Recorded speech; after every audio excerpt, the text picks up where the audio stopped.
گھروں میں اہتمام نہیں کیا جاتا کہ قبلہ کی صحیح سمت کیا ہے، لہٰذا گھروں میں کیسے معلوم کی جائے؟ اے بھیا بہت آسان ہے، فقہا کا اصول یاد رکھیں۔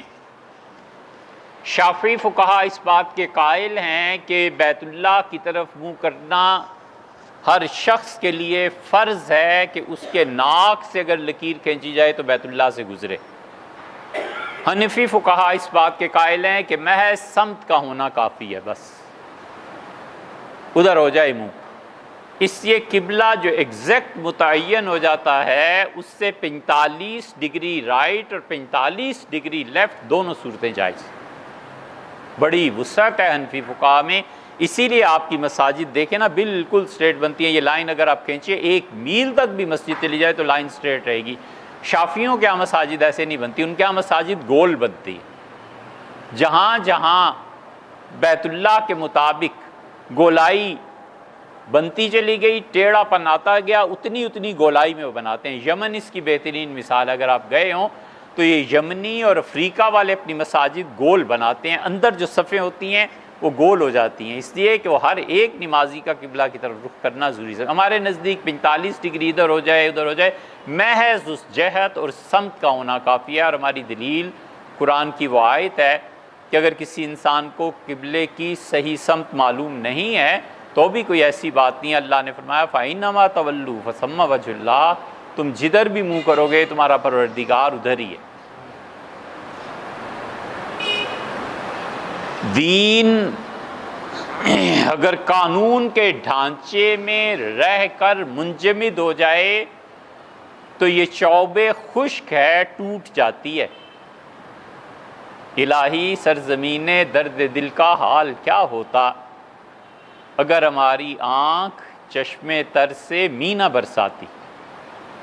تو اس لیے اہل محبت اگر نہ ہوں اور دین صرف قانون کی ایک کتاب بن کے رہ جائے تو اس سے جبر پیدا ہوتا ہے اور لوگ اسے اطاعت کہتے ہیں۔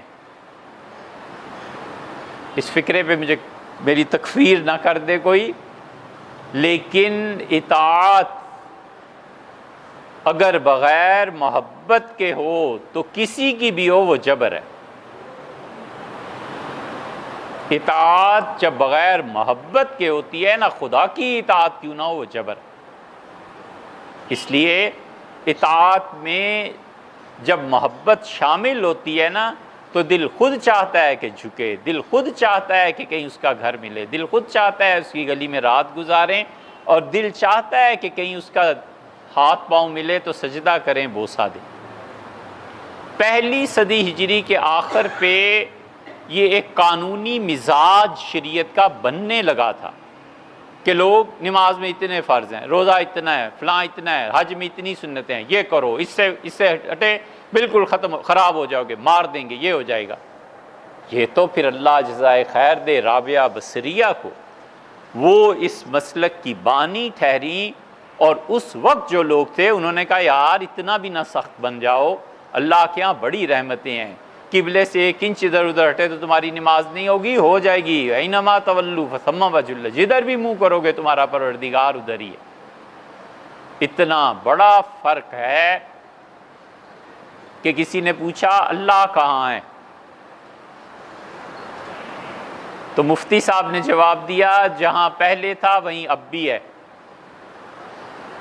اور کسی دوسرے نے پوچھا اللہ کہاں ہے تو صوفی نے کہا اللہ کہتا ہے ان ربک لبالمرصاد، اللہ تمہاری طاق میں بیٹھا ہوا ہے کہ کیا کر رہے ہو۔ دونوں جوابوں میں بڑا فرق ہے، ایک قانون ہے اور ایک محبت اور تعلق ہے، اور اللہ کی گرفت سے بچنے کا احساس ہے، خدا کا خوف۔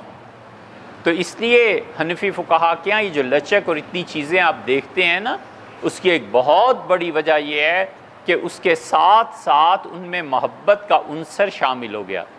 یہ معروف کرخی جو ہیں، یہ عظیم فقہا میں اس کرخی میں ابو یوسف میں کیا فرق ہے، سوائے اس کے کہ ابو یوسف رحمۃ اللہ علیہ پہ قضا اور یہ چیزیں غالب آ گئیں اور کرخی پہ زہد غالب آ گیا۔ دونوں کے مزاج کا فرق آپ دیکھتے ہیں۔ کرخی رحمۃ اللہ علیہ اترے اپنے استاد شاگردوں کو پڑھا کے، بازار میں جا رہے تھے، روزہ رکھا ہوا تھا، سر پڑ چکے تھے تو افطار کرنا تھا۔